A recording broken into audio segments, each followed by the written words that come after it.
ప్రతి రైతుకు 2 లక్షల రుణమాఫీ చేస్తామని అధికారంలోకి వచ్చిన కాంగ్రెస్ ప్రభుత్వం రైతులను మోసం చేసిందని బీఆర్ఎస్ పార్టీ మాజీ ఎమ్మెల్యే దివాకర్ విమర్శించారు. అయితే పూర్తి స్థాయిలో రుణమాఫీ చేయడంలో నిర్లక్ష్యం చేయడం వల్ల మంచిర్యాల నియోజకవర్గంలో వెంకటేశ్వర థియేటర్ వద్ద నిరసన దీక్ష చేపట్టారు. ముందుగా అసెంబ్లీ ఆవరణంలో రాజీవ్ గాంధీ విగ్రహాన్ని పెట్టడానికి తప్పుపడుతూ తెలంగాణ తల్లికి అవమానం జరిగిందంటూ తల్లి తెలంగాణ చిత్రపటానికి పాలాభిషేకం చేశారు.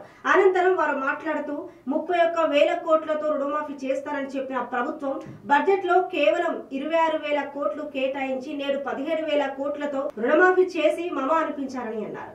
దేశానికి వెన్నుముక రైతు లేని రాజ్యం లేదనే దిశగా అన్నపూర్ణంగా భారతదేశానికి ఒకనాడు పంజాబ్ హర్యానా ఉంటే కేసీఆర్ పాలనలో పంజాబ్ హర్యానా తలదన్ని దేశానికి అన్నం పెట్టే దిశగా కేసీఆర్ ప్రభుత్వం మరి అన్ని విధాల ప్రాజెక్టులు కావచ్చు, రైతు బంధు కావచ్చు, రైతు బీమా కావచ్చు, రుణమాఫీ కావచ్చు చేసిన ఘనత మరి కేసీఆర్ ప్రభుత్వానికి ఆనాడు దక్కింది. 4 ఓట్లు దండుకోవడానికి ఎన్నికల ముందు 2 లక్షల రుణమాఫీ అన్నారు.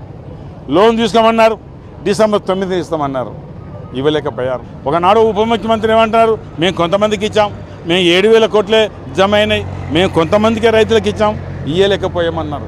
ఆనాడు మనం 37,000 మంది రైతులకు 17,000 కోట్లు ఇస్తే అది 2 లక్షలు అయితే ఎన్ని వేల కోట్లు అయితే మరి వేసింది 7,500 కోట్లు, ఇంకా వేయలేకపోయారు. మీరు మాట మార్చారు, దాని కొర్రీలు పెడుతున్నారు. వైట్ కార్డు, తెల్ల కార్డు, రేషన్ కార్డు అంటున్నారు. అందులో కుటుంబ పేర్లుండి వాళ్ళకి అలాగే భూమి ఉంటే ఒకే కార్డు